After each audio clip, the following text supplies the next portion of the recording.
जय श्री कृष्णा, जय श्री राधे, जय श्री राधे। आज श्री कृष्ण जन्माष्टमी है। श्री कृष्ण का जन्म बड़े हर्ष और उल्लास से मनाना चाहिए, प्रेम पूर्वक मनाना चाहिए, भक्ति भाव से मनाना चाहिए। क्योंकि श्री कृष्ण का ये कहते हैं, ये ग्रंथों विदित है, जो भगवान श्री कृष्ण जन्माष्टमी को उदर भाव से मनाता है उसका जीवन तर जाता है, उसको मोक्ष की प्राप्ति होती है। क्योंकि श्री कृष्ण जन्माष्टमी की तिथि रात्रि को 11:30 बजे है और श्री कृष्ण का जन्म, भगवान श्री कृष्ण का जन्म जो है वो रोहिणी नक्षत्र में हुआ था। अब प्रभक्ति नक्षत्र चल रहा है। रोहिणी नक्षत्र रात को 12 बजे के उपरांत आरंभ होगा। रोहिणी नक्षत्र तो भगवान श्री कृष्ण का जन्म उत्सव मनाया जाएगा। आज भाद्रपद मास है, भाद्रपद मास चल रहा है, भादों का महीना चल रहा है और कृष्ण पक्षमी है और अष्टमी तिथि है। तो आज भगवान श्री कृष्ण का हर्षोल्लास के साथ में हम और आप सभी लोग आनंदमय जीवन को प्राप्त करने के योग से हम श्री भगवान श्री कृष्ण का जन्म उत्सव मनाएंगे। तो भगवान से ये प्रार्थना करेंगे कि हमें जो मनुष्य देह प्राप्त हुई है, आपकी अनुकंपा से, आपकी कृपा से, इस मनुष्य देह को माध्यम बनाकर आपकी भक्ति मार्ग पर हमारा चित्त हमेशा लगा रहे और आपके भक्ति के मार्ग पर हम सदा साकार रूप से रहें और इस जीवन को किस प्रकार से उद्धार कर सकें, ऐसा हर एक साधन हम जुटाने की पूरी चेष्टा करेंगे। श्रीमद् भागवत गीता का 3रा अध्याय चल रहा है। श्रीमद् भागवत गीता की जो कथा है वो चिरकाल तक अनंत को प्राप्ति देने वाली है, आनंद को प्राप्ति देने वाली है और भक्ति रस को प्रदान करने वाली है। ओम श्री कृष्ण गोविंदाय नमो नमः।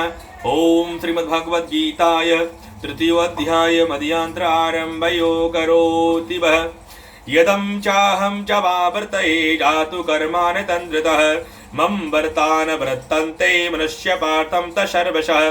क्योंकि हे पार्थ, यदि कदाचित मैं सावधान होकर कर्मों में ना बरतूं तो बड़ी हानि हो जाए। क्योंकि मनुष्य प्रकार से मेरे मार्ग का अनुसरण करते हैं। भगवान कहते हैं, अगर मैं सावधानी होकर धर्म का अनुसरण का भाग नहीं करूंगा, असावधानी हो जाएगी तो लोग मेरा अनुसरण करते हैं। अगर मैं कोई अलग अनुचित कार्य करूंगा तो अनुसरण करूंगा तो लोग उसी अनुसरण करेंगे, उसमें अनुचित की प्राप्ति होगी। तो हर गुरु को, हर महान पुरुष को ये चाहिए कि वो जो लोग उसका अनुसरण करते हैं उसको सद्मार्ग पर, सद्भक्ति के मार्ग पर हमेशा चलना चाहिए। क्योंकि जैसा गुरु और जैसा साधु संत करते हैं वैसा ही उनके शिष्य और सभागण उसी प्रकार का प्रतिभाव करते हैं। इसलिए सभी को चाहिए कि वो उसी मार्ग का अनुसरण करें जो मार्ग धर्म की ओर जाता है, जो मार्ग भक्ति की ओर जाता है। हेत्वादेनत्र जालोकं कुर्वय कर्मं चेदहं संकारश्च चाकर्ता सभ्यं नाम मायचारवः। इसलिए यदि मैं कर्म ना करूं तो ये सब मनुष्य नष्ट हो जाएं और सक्रारता का रहने वाला ये तब दो सब प्रजा को नष्ट करने वाला बन जाऊंगा। इसलिए हर जीवन में हर किसी को कर्म का भाग करना चाहिए, कर्म करते रहना चाहिए। क्योंकि कर्म नहीं करेगा तो भक्ति रस की प्राप्ति नहीं होगी। संख्या कर्म न बिंदसयो यद् कुर्वन्ति भारतः कुरयन्त्रं दधासक्त्वा कुञ्चिलवक्तात संग्रवः वयं मम। हे भारत, कर्म में आसक्त हुए अज्ञानी जन जिस प्रकार कर्म करते हैं, आसक्ति रहित विद्वान संग्रह लोग करना चाहता हुआ उसी प्रकार कर्म करे। कर्म का प्रकार है, हर मनुष्य का अपना एक कर्म है। जो जीवन प्राप्त हुआ है, मनुष्य देह प्राप्त हुआ है, ज्ञान यज्ञ कर्म करके भक्ति के मार्ग पृथक रूप से चलते रहना चाहिए। कर्मत्थ कर्म है। ना बुद्धि वेदाहम ज्ञान एदन कर्म संख्य ज्ञानभ्यम शोकिनघ्यम च कर्माणि विद्युक्त समाचरः। परमात्मा के स्वरूप में अटल स्थित हुए ज्ञानी पुरुष को चाहिए कि वह शास्त्र विदित कर्मों में आसक्ति वाले अज्ञानी और बुद्धियों में किंतु स्वयं शास्त्र विदित समस्त कर्म भाली करता हुआ वैसा ही करवावे। बार बार मैं हमेशा एक बात कहता हूँ, समस्त शास्त्रों में लिखा हुआ है कि शास्त्रों का अध्ययन करें, शास्त्रों को पढ़ें, शास्त्रों को ज्ञान अध्ययन करें। शास्त्रों के अध्ययन करने से ज्ञान की, सद्बुद्धि की प्राप्ति होती है, सद्ज्ञान की प्राप्ति होती है। और जब आप भगवान की भक्ति करते हैं, शास्त्रों का अध्ययन करते हैं, तो शास्त्रों में श्लोक विदित हैं, शास्त्रों में तो वेद उच्चारण है। जब हम किसी मंत्र का उच्चारण करते हैं तो हमारी बुद्धि, हमारा हृदय, हमारा काम, हमारी जो 5 कामेंद्रियां हैं, 5 ज्ञानेंद्रियां हैं और 11वां जो मन है स्थिर हो जाता है, और समय और अभ्यास के कारण धीरे धीरे वो शुद्धता की ओर बढ़ जाता है, हमारा मन शुद्ध हो जाता है। ये मैं आपको अपने प्रैक्टिकल नॉलेज और प्रैक्टिकल कर्म के द्वारा आपको बताता हूं, जो मैंने जीवन में, जो मैंने सीखा है, जो मैंने अपने जीवन में अध्ययन किया है और जो जीवन में जो प्राप्त कर चुका हूं, उसके प्राप्तिकरण के द्वारा मैं आपको ये बात बता रहा हूं। कोई सुनी हुई, यूट्यूब पर देखी हुई या किसी प्रकार का पाखंड रूप भाव में करती हुई बात नहीं बता रहा हूं। ये जब हम वेदों का, उपनिषदों का, ग्रंथों का अध्ययन करते हैं तो धीरे धीरे हमारा हृदय परिवर्तित हो जाता है। हमारे हृदय से काम, लोभ, मद, अहंकार, ईर्ष्या, घृणा, इन सब का धीरे धीरे नाश होना आरंभ हो जाता है। आप देखिए, आपके जीवन में इस प्रकार का भी परिवर्तन आएगा। आप जब इसको प्रकार से नित्य करेंगे, आप डेली श्रीमद् भागवत गीता, श्रीमद् भागवत कथा, श्री रामायण महापुराण, श्रीमद् भागवत महापुराण, श्री विष्णु पुराण, पद्म पुराण, यजुर्वेद, सामवेद, ऋग्वेद, अथर्ववेद, जब इन सारे वेदों का संपूर्ण का अध्ययन करेंगे तो आपके जीवन में, आपके परिवार में आनंद का आगमन होगा। जीवन में अधिक धन होने से शांति प्राप्त नहीं होती, न सुख की प्राप्ति होती है। जीवन में सुख की प्राप्ति भगवान की भक्ति और भगवान की अनुकंपा जब आपके ऊपर बरसती है तब होती है। जब आप अपने आप को स्थिर कर लेते हो, इंद्रियों को स्थिर कर लेते हो, तो जब आपको जब रूखी रोटी भी प्राप्त होती है तो उसमें भी सुख की प्राप्ति होती है। जब आपका मन विचलित होता है, जब आपका मन विचलित होता है तो बड़े बड़े पकवान और भोजन ग्रहण करने से भी आपको सुख की और तृप्ति प्राप्त नहीं होती, आपका मन विचलित रहता है। मैंने बहुत सारे परिवार ऐसे देखे हैं जहां पर धन की कमी नहीं है लेकिन सुख नहीं है, सुख का अभाव है। इसलिए आपको सदैव मैं एक बात बोलता हूं कि संकल्प करें, आप और मैं बड़े सौभाग्यशाली हैं। सौभाग्य कहना गलत रहेगा, मतलब सौभाग्यशाली से बड़ा भाग्य है जो हम और आपको मनुष्य देह प्राप्त हुआ है। अगर इस मनुष्य देह का भी हम सदुपयोग ना कर पाएंगे तो हमारे जीवन व्यर्थ हो जाएगा, जीवन व्यर्थ हो जाएगा। इसलिए मेरा आप सभी से हाथ जोड़कर ये विनम्र निवेदन है कि आप डेली डेली डेली आप नित्य प्रातः काल उठकर आपको चाहिए कि ग्रंथों का अध्ययन करें, ग्रंथों को पढ़ें, एक एक श्लोक को कंठस्थ करें। आप धीरे धीरे देखेंगे कि आपका मन भगवान की भक्ति को आकर्षित हो रहा है, भगवान का मन आकर्षित होता है। कहते हैं यथा भक्ति न देवाय वदक्षतीव प्रत्यक्यम कृत्याभम्यम अभ्यामम न कृत्यच्यते भक्ति रूपाय स्वरूपणे कर्मो नित्यम कर्माभ्ये भक्ति रूपम सर्वगुणे परवायम कृत्ति सार्थाय भक्ति रूपे समुप्रभे। हे प्रभु, भगवान कहते हैं अपने भक्त से, तू एक कदम बढ़ा के देख मेरी ओर, 10 कदम मैं तेरी ओर बढ़ाऊंगा। लेकिन वो जो एक कदम होना चाहिए वो निष्काम होना चाहिए, निष्भक्त होना चाहिए, निश्चल होना चाहिए, उसमें किसी प्रकार का छल नहीं होना चाहिए। निष्काम भक्ति सुदामा की जैसी भक्ति होनी चाहिए। सुदामा के जीवन में धन का हमेशा से भाव रहा, उसने भगवान के भाग का भोग ग्रहण किया था, उसके कारण दरिद्रता ने उसके घर में जगह कर ली थी। आप और मैं को ध्यान रखना चाहिए, किसी का उपभोग भाग नहीं लेना चाहिए। जो हमारे कर्म का है, हमारी जो संघर्ष का है, जो हमारे हाथों द्वारा कर्म से किया हुआ जो धन है उसी को अर्चन करना चाहिए, उसी को लेना चाहिए, दूसरे के भाग को कभी ग्रहण नहीं करना चाहिए। इसलिए आप सभी लोग ग्रंथों का अध्ययन करें, मंथन करें और ये समझें कि आपका जीवन क्या है। मनुष्य देह का जीवन सिर्फ और सिर्फ काम, लोभ, मद, अहंकार और समस्त ऐश्वर्य की प्राप्ति के लिए नहीं हुआ है, उनके उपभोग के लिए नहीं हुआ है। मनुष्य का जीवन भगवान की भक्ति, इस आत्मा को भगवान से मिलाने के लिए हुआ है। जो मनुष्य समझ जाता है उसका जीवन तर जाता है, और जो देह नहीं समझ पाती वो इस 84 लाख योनि के चक्कर में फंसा रहता है, फंसा रहता है, फंसा रहता है।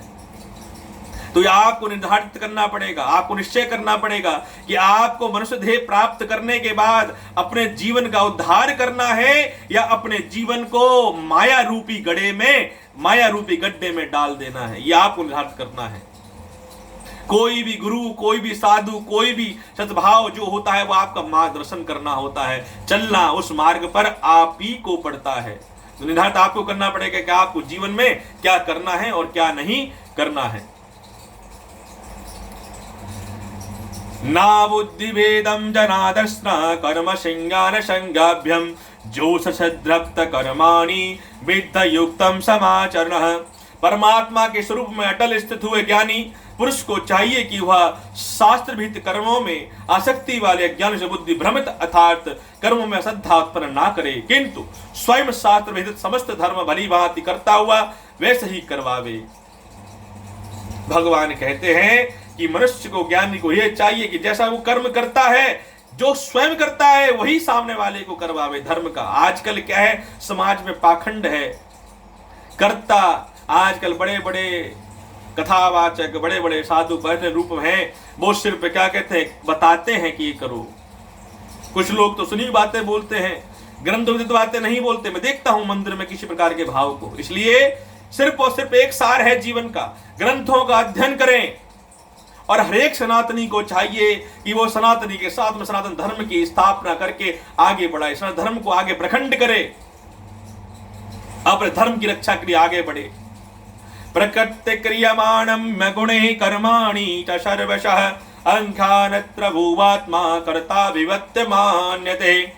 वास्तव में संपूर्ण कर्म सब प्रकार से प्रकृति के गुणों द्वारा किए जाते हैं, तो निर्गुणों का अंतरण अहंकार से मोहित हो रहा है ऐसा ज्ञानी मैं करता हूं ऐसा मानता है। भगवान कहते हैं जब कोई धर्म कार्य होता है, महायज्ञ होता है, भंडारे होते हैं, यज्ञ होता है, तो लोग क्या कहते हैं कि देखो मैं जो है ये भंडारा करा रहा हूं, मैं ये जगरात्रा करा रहा हूं, मैं ये करा रहा हूं, मैं वो करा रहा हूं, मैं भक्त 56 भोग लगा रहा हूं। ये क्या है? मनुष्य का अज्ञान है, मनुष्य का अहम है। अरे पगले, मेरे और तेरे पास क्या है? कुछ भी नहीं है। मेरे पास तो मेरा अपना शरीर भी नहीं है, ये भी भगवान के प्रति अधीन है। मेरे पास मेरी इंद्रियों भी मेरे बस में नहीं है। जब तेरी इंद्रियां तेरे बस में नहीं है, तो ये जो तेरे पास धन है, धान्य है, ये क्या है? इसके ऊपर अहंकार प्रभावित करता है। रावण के पास सोने की लंका थी, अहंकार था, उसकी लंका सोने की क्षण भर में ढह गई। तो अहंकार से ग्रस्त होकर किसी को अवमान नहीं करना चाहिए। आपके पास में धन है, ऐश्वर्य है, अवश्य मानिए कि भगवान की बहुत बड़ी अनुकंपा है, मेरे पूर्व जन्मों का प्रभाव है, मेरे पितरों का प्रभाव है, मेरे पितरों की तपस्या है, जिसके कारण मुझे ऐसा सौभाग्य प्राप्त हुआ, मुझे धन प्राप्त हुआ, जिसके धन प्राप्त होने से धन को, मनुष्य को उतना ही अर्चन करना चाहिए जितनी की उसको आवश्यकता हो। अधिक धन है यथा योग्य, तो जो भी जरूरतमंद है उन जरूरतमंदों को देना चाहिए।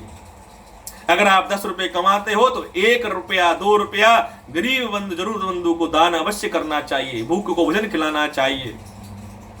बड़े बड़े भंडारे दिखाकर करने से नहीं होता, मन का प्रभाव होता है। जो तेरे पास तेरा है ही नहीं, तो क्या भगवान को अर्पण करेगा? तो आरती में कहते हैं ना, तेरा तुझको अर्पण क्या लागे मेरा। उस आरती को गाते तो बहुत लोग हैं, लेकिन उसका मतलब समझ में किसी को नहीं पता, किसी को नहीं आता। भेड़ चाल में चले जा रहे हैं, भगवान की भक्ति का मतलब पता नहीं है। अहंकार से ग्रस्त होकर लोग भगवान की भक्ति करते हैं। इसलिए मेरा आप सबसे अनुग्रह है, ये प्रार्थना है कि जो मनुष्य देह प्राप्त हुई है, आप मनुष्य देह को प्राप्त करके जब जागो तभी सवेरा।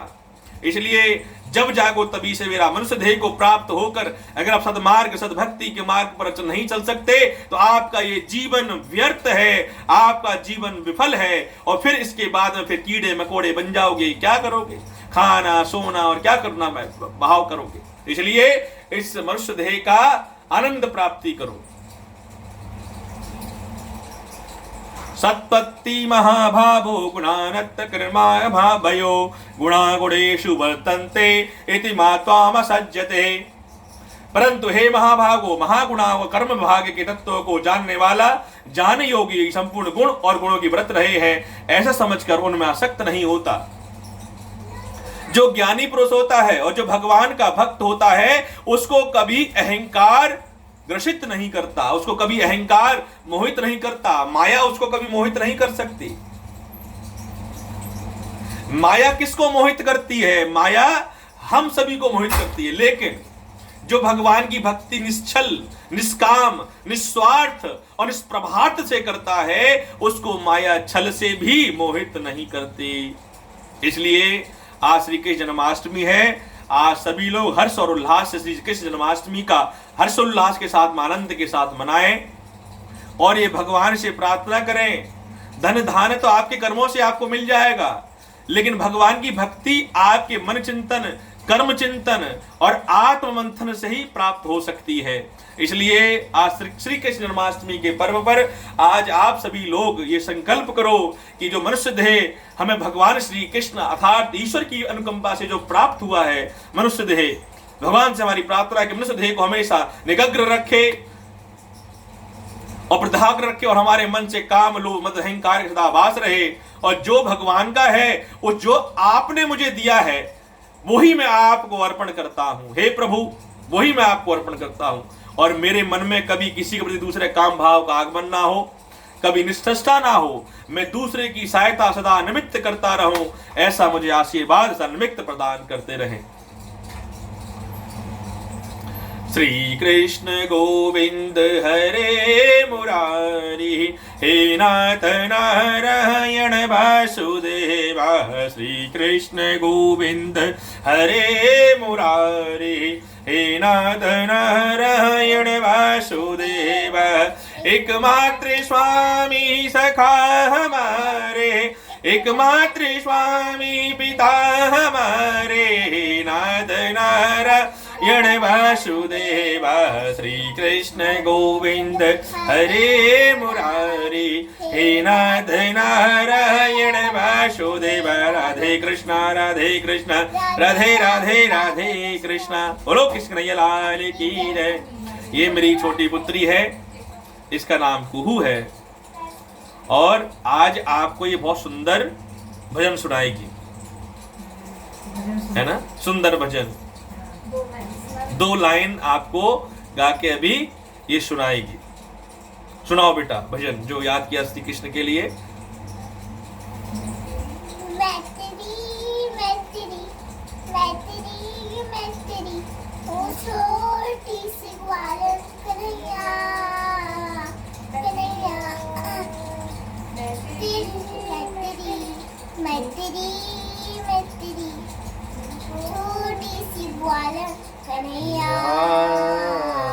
कन्हैया मटकी में, छोटी सी मटकी में तेरे माखन लेके आई मैं, कन्हैया कन्हैया। Thank you. जय श्री कृष्णा। आप सभी का कल्याण हो। आपके घर में आज श्री कृष्ण का बहुत हर्षोल्लास से आनंद मने। आपके घर में आज लड्डू गोपाल जी का जन्म हो, इस कामना के साथ में कि लड्डू गोपाल जी हमारे जीवन को, हमारे परिवार को हर्षोल्लास से आनंदित करते रहें। ऐसा श्री कृष्ण भगवान की कृपा अनुकंपा बनी रहे। जय श्री राधे।